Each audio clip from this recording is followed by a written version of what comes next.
everyone, welcome back to Brainipedia Skill, and in this class we are going to discuss sound concept. Yes, sound concept discuss करेंगे हम, साथ में PYQs भी करने वाले हैं. Yes, so जितने भी आपके important question sound से पूछे जाते हैं इस वीडियो सेशन के बाद ऐसा एक भी क्वेश्चन नहीं रहेगा जो नहीं पूछा गया होगा, है ना.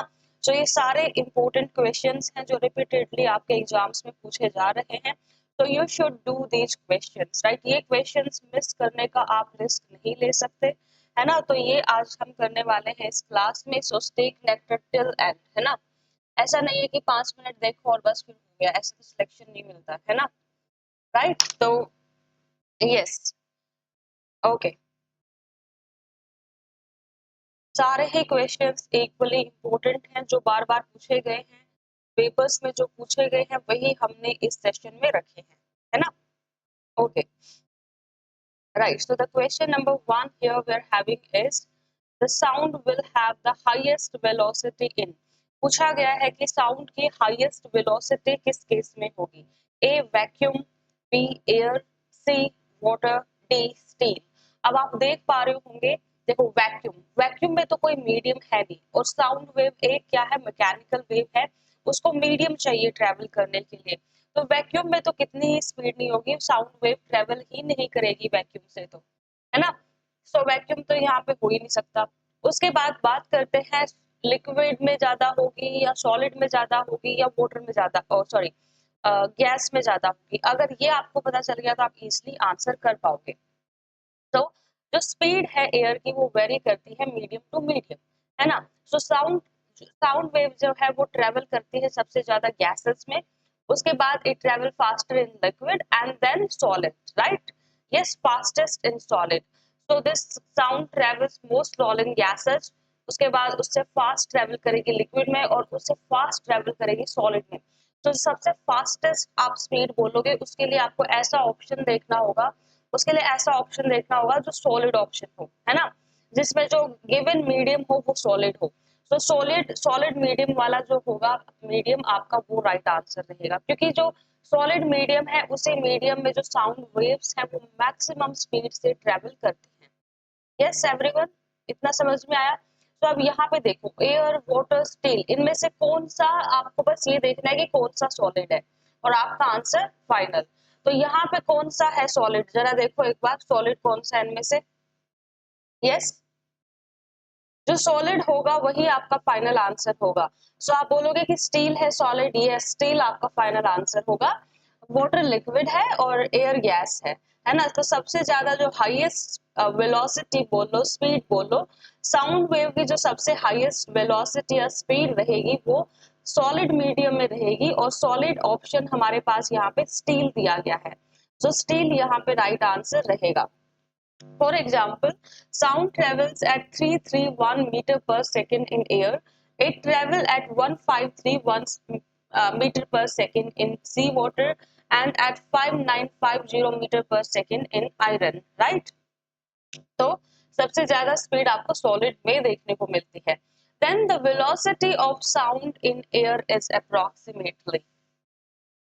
वेलोसिटी पूछी गई है साउंड की, right. Velocity of sound in air, air में साउंड की वेलोसिटी पूछी गई है और पूछा गया है कि अप्रोक्सीमेटली कितनी होगी. ए ऑप्शन दिया गया है कि 10 किलोमीटर पर सेकंड होगी, बी ऑप्शन दिया गया है कि टाइम 10 माइल पर मिनट होगी, एंड सी ऑप्शन दिया गया है कि 330 मीटर पर सेकंड होगी, एंड डी ऑप्शन दिया गया है कि 3 into 10 raise to power 10 metre पर सेकंड होगी. यस, क्या यहाँ पे आपका राइट आंसर रहेगा. वेलोसिटी पूछी गई है एयर में. Yes everyone. यस, तो जो वेलोसिटी रहेगी साउंड की एयर में वो आपसे पूछा गया है कि कितनी रहती है. तो यहाँ पे क्या राइट आंसर रहेगा आपका. Yes everyone. तो वो कितनी स्पीड रहती है, 330 मीटर पर सेकंड, है ना.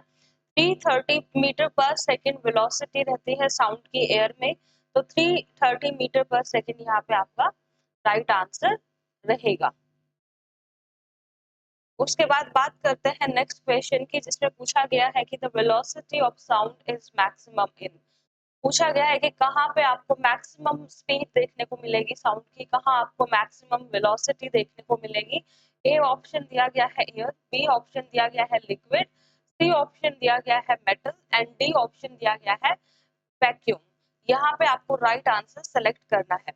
तो राइट आंसर जो आपका रहेगा वो रहेगा यहाँ पे सॉलिड मीडियम। आपको देखना है कि इनमें से गिवन ऑप्शंस में से आपको सॉलिड मीडियम ढूंढना है कि कौन सा यहाँ पे सॉलिड मीडियम दिया गया है और वही आपका क्या रहेगा, आंसर रहेगा। जो सॉलिड मीडियम रहेगा वही आपका क्या रहेगा, आंसर रहेगा। तो यहाँ पे सॉलिड मीडियम देखो क्या है, मेटल है ना, मेटल ही यहाँ पे सॉलिड मीडियम है, राइट। सो मेटल आपका यहाँ पे राइट आंसर रहेगा। The velocity of sound is maximum in metal, metal right answer रहेगा। ओके, उसके बाद बात करते हैं नेक्स्ट पार्ट की, that is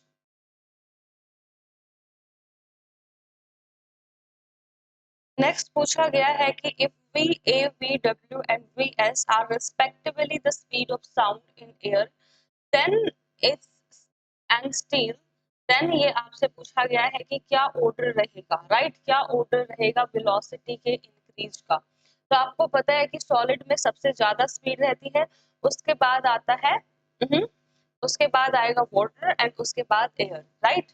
yes, so solid में सबसे ज्यादा स्पीड देखो कहाँ पे दी गई है, ए ऑप्शन में, उसके बाद वाटर, उसके बाद एयर। तो यहाँ पे ए आपका राइट आंसर रहेगा। सो साउंड जो है वो फास्टेस्ट ट्रेवल करेगी लिक्विड सॉलिड में, उसके बाद लिक्विड में, राइट, और उसके बाद गैस में। यही वाला मेन कॉन्सेप्ट आपको यहाँ पे अप्लाई करना होता है। उसके बाद बात करते हैं next, in which medium of the speed of sound is maximum at temperature around 20 degree Celsius, right. पूछा गया है कि कौन से 20 डिग्री सेल्सियस टेम्परेचर दिया गया है और पूछा गया है कि स्पीड ऑफ साउंड किस में मैक्सिमम होगी out of the given options में। यस, तो अगेन चाहे वो जैसे मर्जी दे दे आपको, आपको ध्यान रखना है, आपको वही अगेन वही कॉन्सेप्ट अप्लाई करना है कि सॉलिड में ज्यादा होगी। तो एयर एंड वाटर आपका राइट आंसर नहीं होगा। Yes, right. So greater the elasticity and density sound travel faster in the medium at temperature 20 degree celsius, speed of sound is maximum in iron। yes, तो यहाँ पे iron में आपकी जब सबसे ज्यादा मैक्सिमम स्पीड साउंड की देखने को मिलेगी। उसके बाद बात करते हैं साउंड वेव। पूछा गया है कि साउंड वेव कैसे ट्रेवल करती हैं। They can travel in vacuum, they can travel only in solid, they can travel only in gases and they can travel both in solid and gases medium. ये आपसे पूछा गया है। तो आपको पता है कि साउंड कभी भी ट्रेवल नहीं करती वैक्यूम में, वैक्यूम में ट्रेवल नहीं करती। उसके बाद सॉलिड, लिक्विड, गैस तीनों मीडियम में ये ट्रेवल कर सकती है, बस वैक्यूम में ट्रेवल नहीं करेगी। तब आपको ऐसा ऑप्शन ढूंढना है जहां पे maximum solid, liquid, gas component cover हो रहे हो। तो आप बोलोगे ऐसा तो हमारे पास सारे ऑप्शन ऐसे दिए गए हैं, बट सॉलिड, गैसेस, मीडियम, दो मीडियम वहां पे आ जाते हैं आपके, तो दो को आप प्रायोरिटी दोगे। अगर तीन दिए होते तो तीनों को देते, है ना। तो यहाँ पे जो आंसर रहेगा आपका राइट आंसर जो रहेगा वो डी रहेगा। This can travel both in solid and gas medium। दोनों ही मीडियम में ये ट्रेवल कर सकती है, चाहे आप सॉलिड मीडियम की बात कर लो, चाहे लिक्विड मीडियम की बात कर लो, या आप गैस मीडियम की बात कर लो, तीनों मीडियम में ये ट्रेवल करेगी, राइट। यस, यहाँ तक कोई डाउट नहीं होना चाहिए। ओके, बात करते हैं नेक्स्ट क्वेश्चन की, that is sound wave travel faster इन। सबसे फास्टर ट्रेवल किस, फास्टेस्ट पूछा गया है कि सबसे फास्टेस्ट किस में ट्रेवल करेगी। सो यू नो नाउ कि फास्टेस्ट ये ट्रेवल करेगी, ये एक मैकेनिकल वेव है, इसको मीडियम चाहिए ट्रेवल करने के लिए। तो ये वैक्यूम में ट्रेवल नहीं करती, ये किस में सबसे फास्टेस्ट ट्रेवल करेगी, सॉलिड में करेगी, है ना, सॉलिड में करेगी, right. Yes, now, in which of the following option sound may not be across or travel? पूछा गया है कि out of the given option में वो कौन सा आंसर होगा जहां पे साउंड वेव ट्रेवल ही नहीं करती। अब ये एक मैकेनिकल वेव है एंड यू नो कि मैकेनिकल वेव को मीडियम चाहिए ट्रेवल करने के लिए। तो ये वाटर से भी ट्रेवल करेगी, आयरन से भी ट्रेवल करेगी, एयर से भी ट्रेवल करेगी, लेकिन वैक्यूम से नहीं करेगी। तो यहाँ पे बी आपका राइट आंसर हो जाएगा, वैक्यूम आपका राइट आंसर रहेगा। उसके बाद बोला गया है कि sound waves do not travel in, right, again vacuum में ट्रेवल नहीं करती है ना। यस, क्वेश्चन नंबर 11 की बात करते हैं, that is the walls of the hall built for music concert should. अगर हमने कोई वॉल्स बनाई है हॉल की, कोई हॉल है उसकी वॉल्स हमने बनाई है, तो पूछा गया है कि हॉल की वॉल्स कैसी रखें हम, राइट।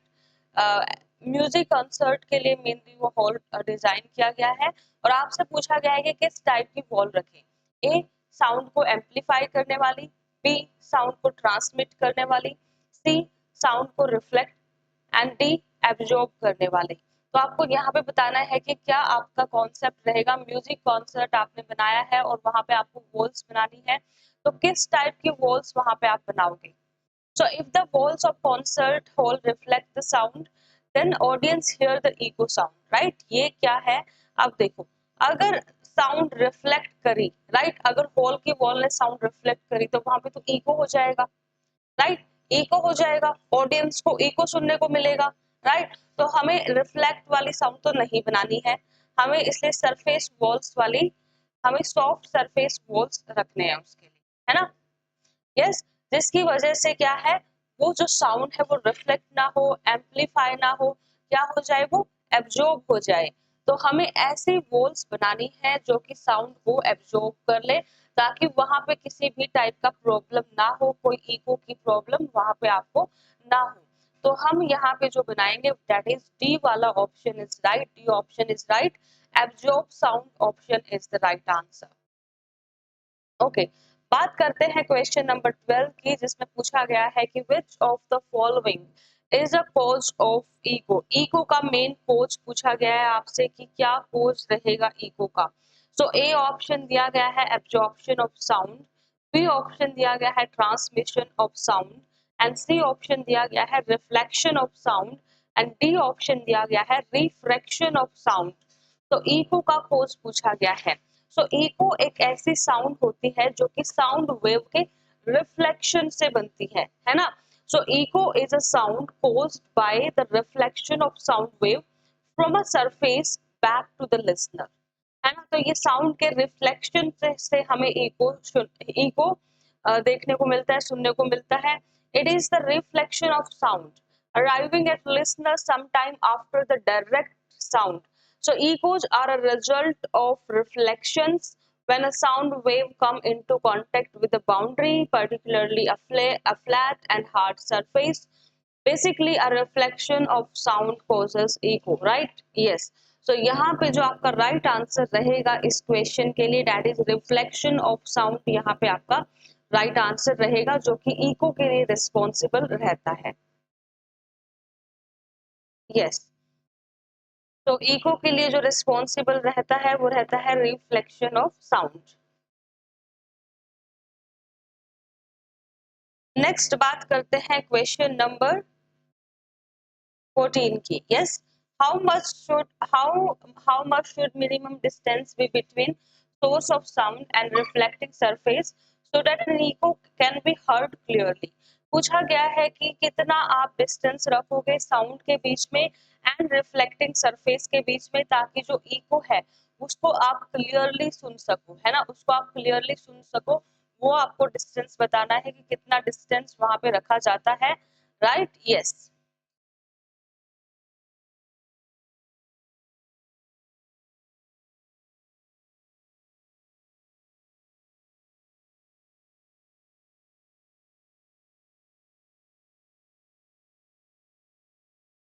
यस, तो ये अप्रोक्सीमेटली 16.5 टू 17 मीटर आपका रहता है, राइट। तो ये 17 मीटर आपका राइट आंसर रहता है यहाँ, है ना।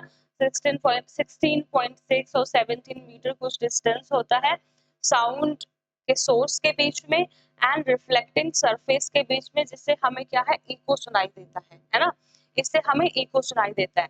Then what is the decimal of sound produced, what is the decibel level of sound produced by the two person in conversation। पूछा गया है कि दो लोग कन्वर्सेशन कर रहे हैं तो वो कितनी साउंड प्रोड्यूस करेंगे। यस, ये पूछा गया है आपसे। यस, तो यहाँ पे आपका क्या क्या ऑप्शन दिए गए आपके? तो A about 5 decibel, B about 10 decibel, C about 30 decibel and D about 100 decibel, right? तो पूछा गया है कि जब हम दो लोग जैसे बात कर रहे होते हैं तो वहां पे कितनी साउंड का लेवल प्रोड्यूस होता है, क्या डेसिबल लेवल रहता है, इतना सिंपल क्वेश्चन आपसे पूछा गया है। तो यहाँ पे आप एक टेबल देख सकते हैं। तो जब विस्पर किया जाता है 15 टू 20 डेसिबल साउंड प्रोड्यूस होती है। नॉर्मल कॉन्वर्जेशन के टाइम 30 टू 60 डेसिबल का लेवल आपको देखने को मिलता है। एंगर कॉन्वर्जेशन के टाइम पे आपको 70 टू 80 डेसिबल देखने को मिलता है। ट्रक मोटरसाइकिल के टाइम पे आपको 90 टू 95 डेसिबल देखने को मिलता है। और जेट प्लेन आपको याद रखना है 140 टू 150 डेसिबल लेवल इसका रहता है। तो ये आपको इतने लेवल साउंड के याद रखने हैं। तो जब नॉर्मल हम कन्वर्सेशन कर रहे होते हैं तो वहां पे जो हमारा डेसिबल लेवल रहता है साउंड का वो 30 टू 60 डेसिबल रहेगा। कितना रहेगा? 30 टू 60 डेसिबल रहेगा। Yes, okay, right. तो यहाँ पे टिक कर देते हैं अब हम। अबाउट 30 डेसिबल हमारा जो लेवल है साउंड का वो रहता है ड्यूरिंग कन्वर्जेशन। कन्वर्जेशन के टाइम पे ये लेवल हमें देखने को मिलता है। उसके बाद पूछा गया है कि one important characteristic of sound is pitch, pitch which depend upon. पूछा गया है कि जो साउंड की जो पिच है वो किस पे डिपेंड करती है। So one important characteristic of sound is pitch and which depends on. Pitch किस पे डिपेंड करती है ये आपसे पूछा गया है। तो जो सेंसेशन होती है फ्रीक्वेंसी की उसको ही बोला जाता है पिच ऑफ साउंड, है ना? सो हाई पिच साउंड का मतलब है कि हाई फ्रीक्वेंसी होगी साउंड वेव की। अगर साउंड वेव की हाई फ्रीक्वेंसी है उसका मीनिंग यही है कि हाई पिच होगी। अगर फ्रीक्वेंसी लो है तो उसका मीनिंग है कि क्या होगी? पिच ऑफ साउंड भी लो होगी। तो ये सिर्फ फ्रीक्वेंसी की सेंसेशन ही दिखाता है। High frequency of sound wave, high pitch, low frequency, low pitch. No confusion? Yes, okay.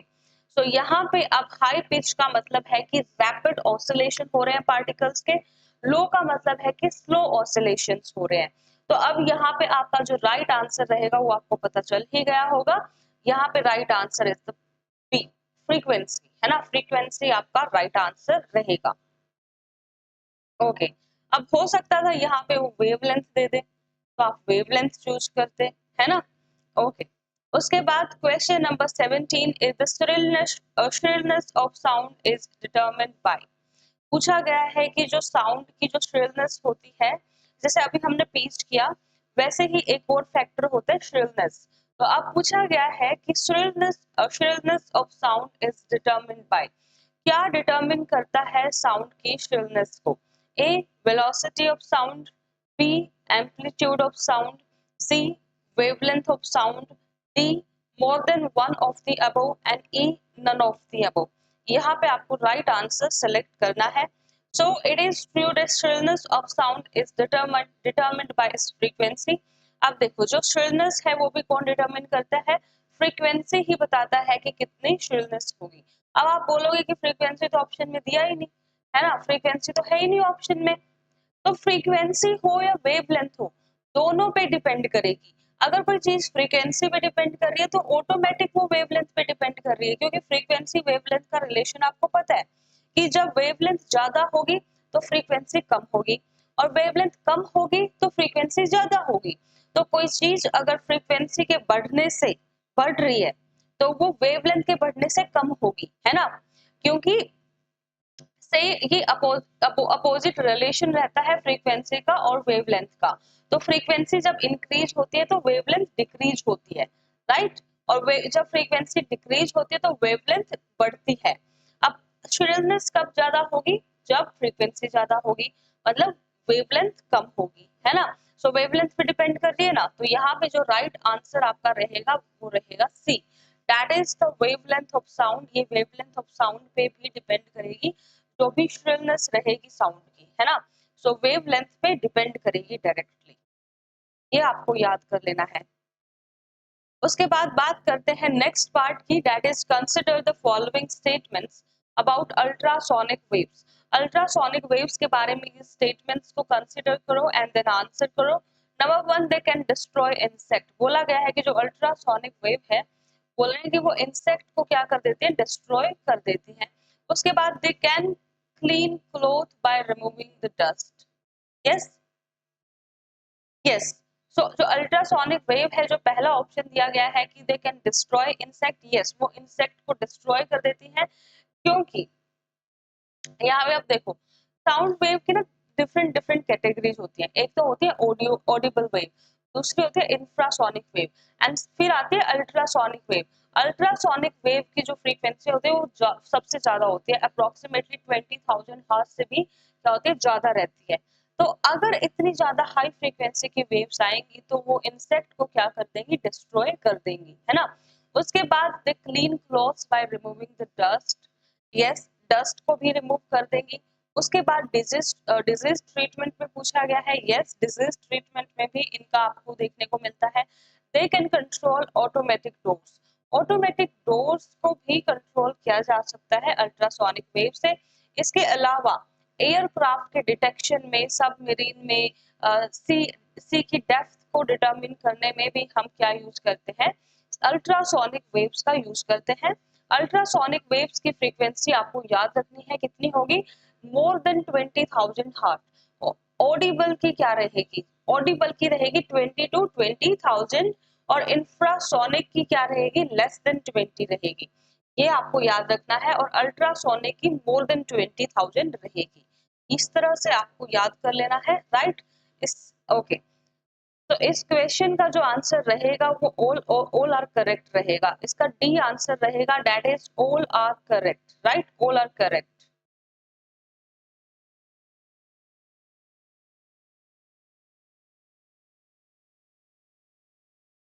Next बात करते हैं, पूछा गया है कि ultrasonic are the sound wave of frequency.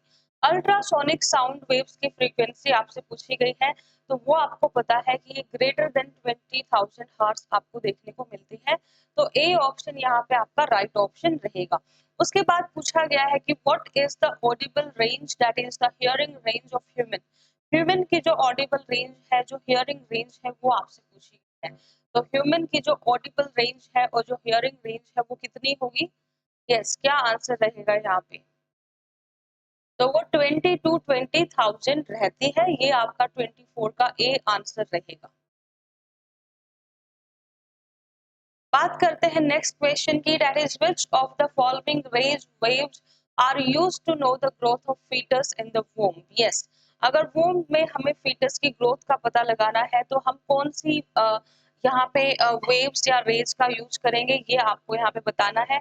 A option दिया गया है कि एक्स रेज का यूज करेंगे, बी ऑप्शन दिया गया है कि माइक्रोवेव्स का यूज करेंगे, C option is ultrasonic waves का यूज करेंगे, एंड डी ऑप्शन दिया गया है कि अल्ट्रा वायलेट रेज का यूज करेंगे। यहाँ पे आपको राइट आंसर बताना है कि किसका हम यूज करने वाले हैं।